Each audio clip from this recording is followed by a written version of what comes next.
I'd like to introduce Francie to everyone who's joining us. Francie is a painter with a long and distinguished career. She currently has artworks that are from her earlier years of the 90s that were more figurative and very psychological and very storytelling. They had like a narrative to them.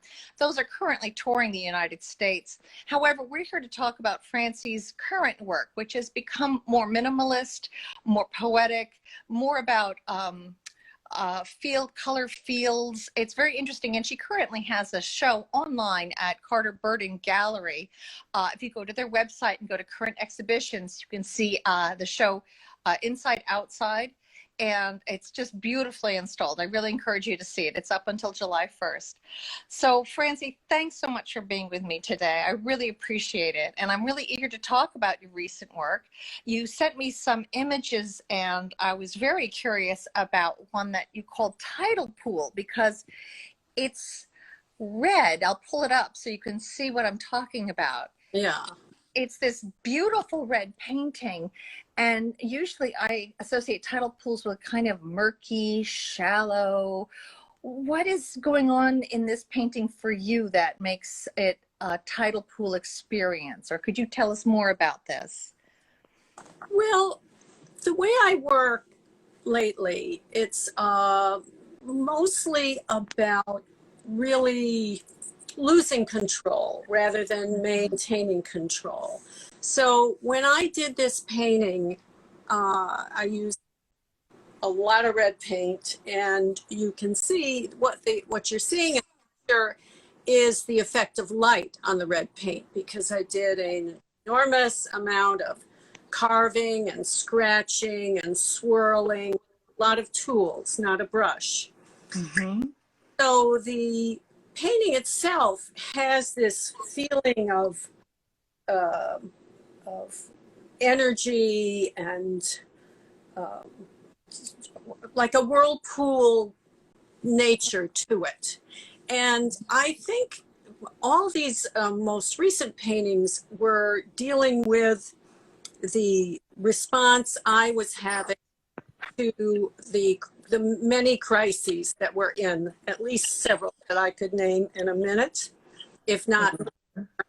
And so my paintings, like you said, in the past, they were figurative, now they're abstract, but they've always been about emotion. Always. That's the common root. And so when I think of a tidal pool, you know, as the painter, I have naming rights. When I think of a tidal pool, I think about a place where life is trying to survive and struggle, but it's a very difficult place. It's a dry place when the tide is out. It's drowning when the tide is in. It's hot, it's cold, but still life goes on in this turmoil. Mm-hmm. And so I felt that energy that was within the painting and the energy that I felt outside of the painting in the political, social environment were well matched. And also I have to say the painting is red. And red is a very fierce color. And it also has many, many associations, you know, everyone to their own favorite association, but it's a very forceful color. When I was working in a psychiatric hospital many years ago with kids who had every terrible thing that could happen to a child happen to them, well, their favorite color was always red, because it's a very profound, passionate, vital color. So, I mean, it's kind of a tribute to red. Red is amazing. Well, it's a beautiful, beautiful painting. I love the energy of the brushwork, and it's also a kind of a contrast to some of your other work where you have a lot more scraping and kind of digging happening. This is more about like working with the paint in this swirly fashion, and I don't see the digging and scraping. It's almost more building. Yeah, it's a true monochrome. I mean, it's a true monochrome. It is all one color. Mm-hmm. I think all of these other paintings are quite layered, and did involve many layers and lots of scraping, as you said. So this painting did that for me. And at one point, because of what's going on around us, I was seeing, I did a very tight grid, kind of a sloppy but very tight grid. You might be able to see it underneath there. Yes, deep in there, there's a very fierce kind of grid. And at the same time, I saw photographs of, overhead photographs of the mass graves in Brazil. And I was horrified, frankly, and terrified by what I was seeing.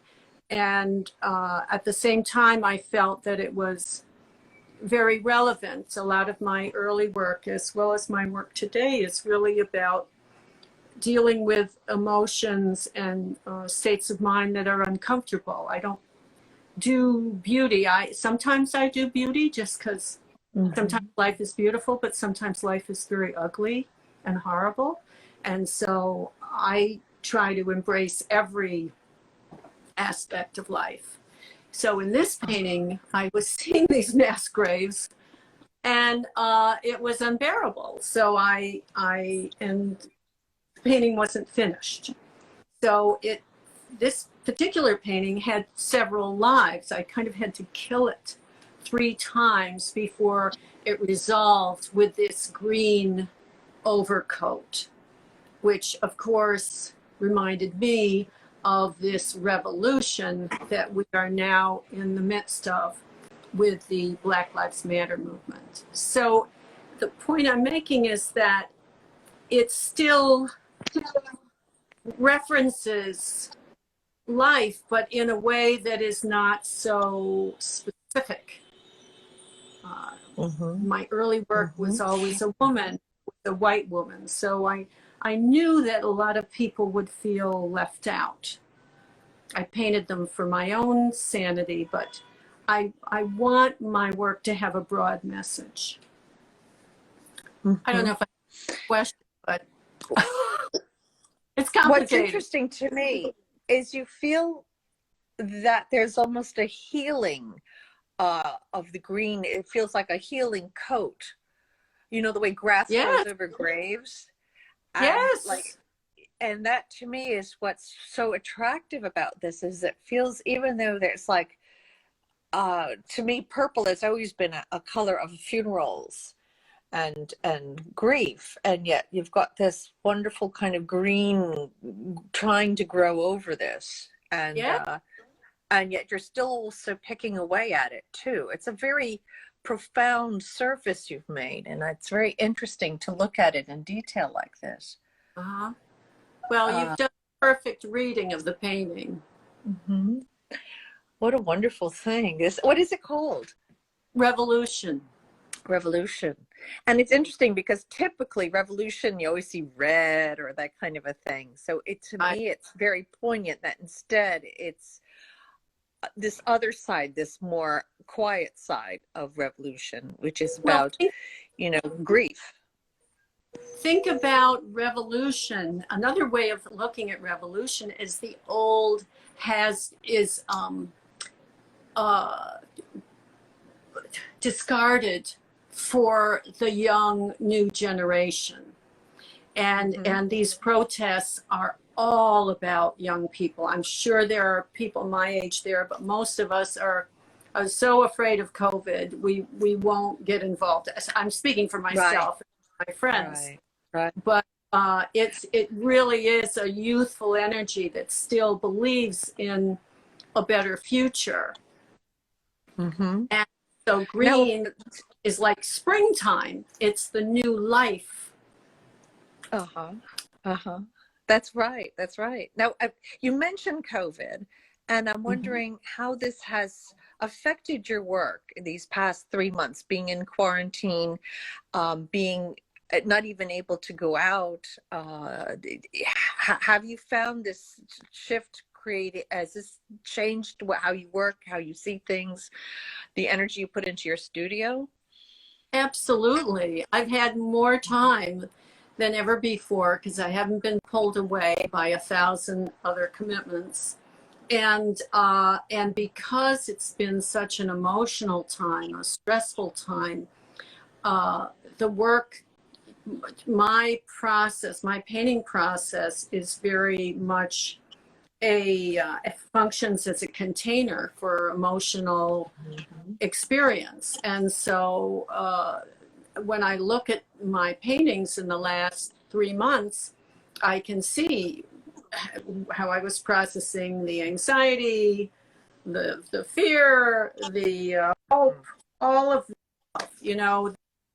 In fact, I have a yellow painting. I put it up Right.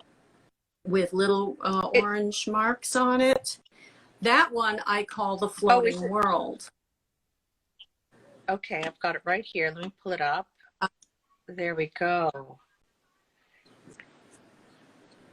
Okay, so that one I'm calling the floating world only because, mainly because it does seem to float, the figures. It's a very lovely, light touch.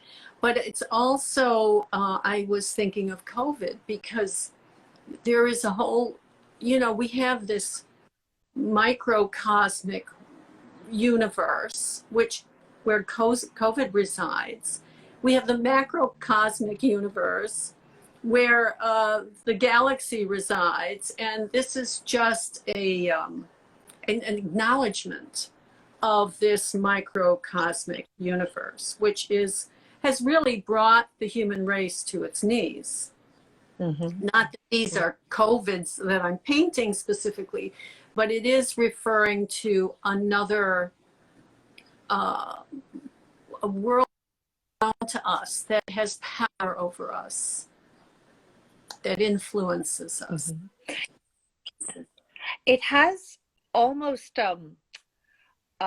you see a gyration effect there that to me, like especially here, that to me is very reminiscent of when you're using like a sander or a power tool, the kind of scraping that goes on when things are spinning. And it has that kind of geometry of something gyrating, you know, spinning in place. Yes. Yet we're also moving.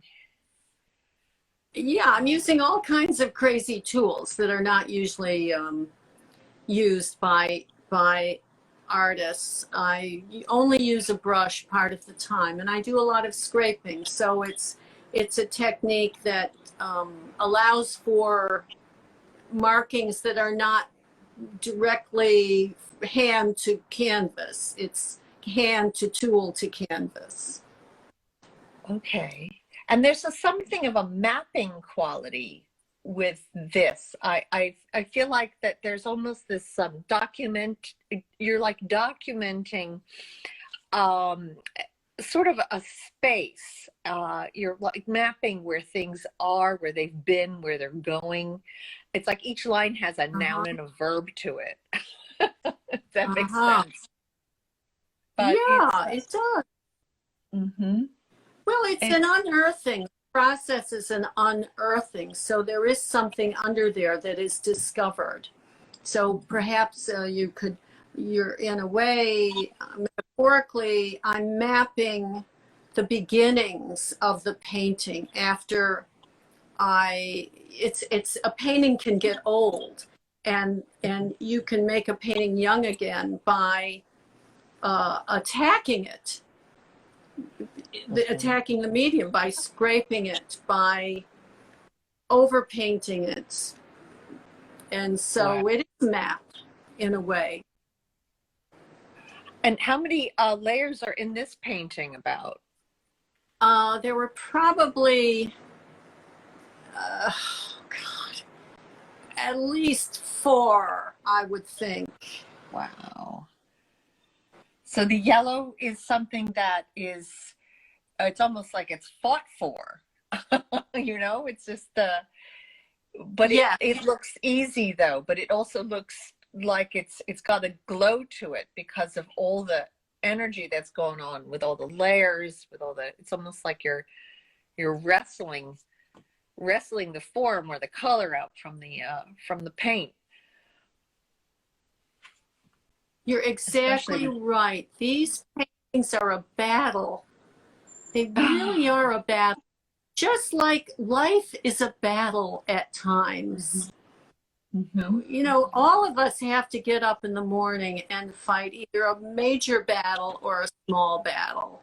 And these paintings are also a battle. They have moments of quiescence, moments of joy, there are moments of horror, moments of terror, Uh-huh. moments of hopelessness in the whole process. It's an emotional struggle. Wow. Well, that's a beauty. What is this one called again? It's called Floating Worlds? Yes, floating world. Floating World. Okay. That's the power I think of this painting. Yeah. Um, Yellow, a stunning color because it is light in tone. Red is very dark in tone. Yellow is yes. light in tone like white is, but it's so rich in color. It's Mm-hmm. profoundly rich in color. So it manages to do something that no other color can do. Mm-hmm. I hear you. Yeah. And in contrast to this, you have a painting that is, again, let me see if I can pull this up. It is this one, which I think I want to pull up High Anxiety, Yeah. because that painting to me is almost the opposite. It's very internal. It's very much about the scraping, but also there's a melancholy. There is these lines that can act as bars. It acts as rain. There is something about it that is almost like a shield, and also a plane. You know, a little like when water falls down or cascades down. It's an interesting, very enigmatic painting. So it's one that almost does the opposite of Floating Worlds, which is kind of engaging you in this activity, and the yellow comes at you. This one, I feel like, kind of asks you to step back. To me anyway, this is and the power of this is this sort of this plane that you've built by scraping, by digging, by creating these layers, but it also looks light as a feather. Yeah. But could you tell us a little more about this one for you? Yeah. I mean, again, your reading is spot on. The yellow one, there's a depth of field. You feel like looking into space at all this life and it's spacious. In this painting, it is very forward, very in your face painting. And I did this when COVID was coming to the United States, you know, when my fear was at its greatest level. You know, I, as many of us, probably most of us do, we have people in our lives that are at risk. And so not feeling personally threatened at the moment, I felt that my life was threatened, my lifestyle, because my lifestyle is my community. So, and indeed, 2 people did die that I knew. Oh. And so it was this painting, that's why I called it High Anxiety, because it sort of reads like a strong sound, like a drum beat. If you could paint a drum beat, that's how it looks to me. And it isn't spacious. There is space in it, but it's forceful. And it did involve a lot of scraping and layers, and really a kind of a violence in the process of making it. Yeah, it's beautiful. You can see it behind you there in its entirety. I have the close-up pulled up, but you see it's really a long and in many ways complementary to Floating Worlds, which is next to on the wall behind you in your studio. And they really, between the 2 of them, tell a story, I feel, of 2 different ways of being, or different ways of experiencing the world. And just quickly say that when I say high anxiety, that can sound like a pejorative to many people. But in fact, anxiety is what brings us to action, right? It just makes us perk up, open our eyes, pay attention, take action. if there is a real threat. So high anxiety is not necessarily a dark painting. It's more of a painting that says, wake up and, pay attention. Something's happening. And so we need to embrace our anxiety too, in a way. Mhm. That's it. So I feel like I've made a mistake. Earlier, when I was talking about your work, I said that you had moved away from narrative, but in many ways, there is still a narrative. It's just not an obvious one. And you're inviting, I think, the viewer to really provide more of their own experience in finishing the story, as opposed to you making it clear what the story is to them. Right. In many ways, I would say that that is the real trajectory and growth in your work. And going from the earlier work, which told stories that had mountains, that had figures, you felt there was a dreamlike quality. And now it seems like you've just gotten down to the essence of things. But in getting to the essence, you've also allowed it to become a much more complicated and deep story that becomes, involves the viewer. There's one painting that I'm learning a lot from, and I can't wait to see it in real life. And it's the one Blizzard. I'll pull it up right now. Yeah. That one that's Blizzard, right? Did I get that? Blizzard. I also call it Crazy Lace. You can see Crazy why. Lace. Okay. Yeah. Okay, thank you, because I'm terrible with names. But I in my head it was Blizzard just because of the intense mark making, the drama. It's almost like the red tidal pool has met its match with the yellow floating world and have combined these two building and the two tones, the way it seems you don't know who's on top. Yeah. It's very yin and yang in all of its mark making. Can you talk a little bit about this painting? Well, again, it's very much about layering and energy. This has to be the most complex painting I've ever made.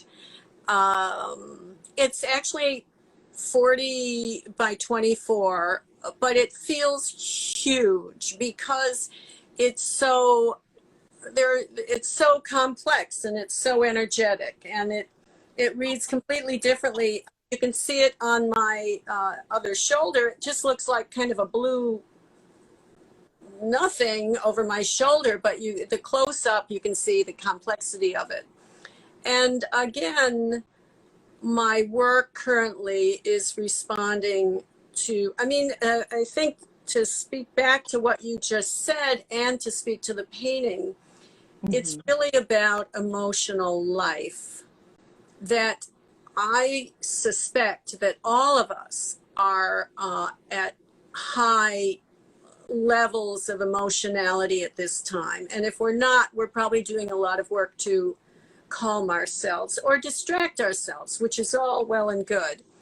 But this painting was also very layered and involved a lot of it. I had to kill it, because it had layers and it wasn't there, and I scraped it down.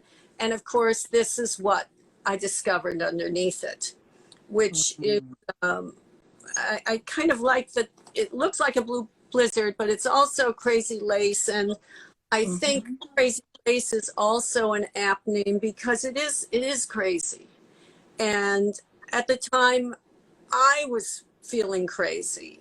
And I think the environment, the social, political environment around us is making a lot of us feel crazy. It's just, but the beauty of art, the beauty of this painting itself and of art is that it creates a place for the craziness to reside and for us all to step back and just observe and contemplate this aspect of human experience rather than being in this blue blizzard, lost and confused. We can step back from it and observe and grow from our observations. So I think the painting in that way does play a worthy role, worthy of it's worthy of being. Yeah. Well, that's the whole thing with lace. Lace is out of very tiny, tiny knots becomes this Yeah. pattern. And Wow. if you look at it close up, it's just all these little incoherent knots, and it's only in hindsight even, or with some kind of perspective, that it becomes this pattern. And in many ways this painting follows that too. I think looking at it close up, like I wish this close up was even closer, but here we are. We can see that it seems chaotic, yet looking at it over your shoulder, I see what it looks like is that, that kind of that white noise that, even though it looks random, does follow a pattern. You Yes. remember the old TVs when you watched it too late at night back in the 60s, and it became this noise. If you stared at it, it actually did kind of follow a repeating pattern, and it was something very comforting in that at the end of the day. Yeah. I have a question from somebody who's watching. Let's see if I can read it, because I don't have my strong glasses on, but let's see. It's from Lisa Joy Mill, and she's wondering if you feel that as your work has become more, progressed over time, do you feel like you're kind of digging in a deeper place? Do you feel like this is more work about the soul? Well, I would say it's different. I think my early work, I was trying to find my own story. So most of the figures are young girls and, Caucasian girls. And it's really like, when I did those paintings, I was kind of saying, who am I? And what do I need to know? What do I need to see about myself? And I think these earlier paintings, partly I moved away from the narrative work, the storytelling, because I think I figured out something about the story that was very important to discover. And so I didn't need to search so much that way anymore. But the part that remained, which is a constant, is the emotional life. And so I'm still using painting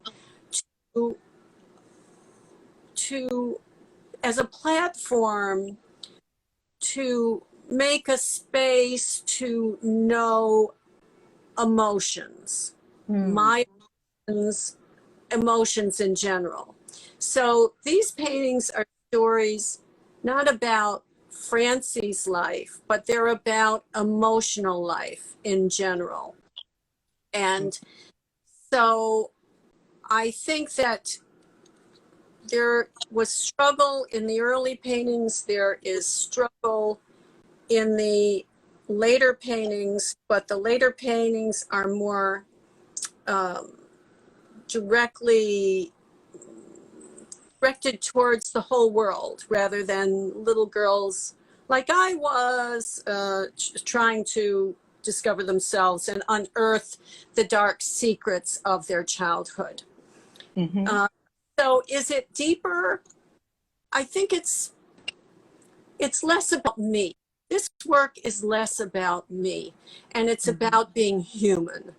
And yes, that is a deep, what is the word? A deep exploration for at any time. This is how I explore. This is my tool for exploring. Some people have a child to explore themselves and their nature. Some people go skiing, whatever.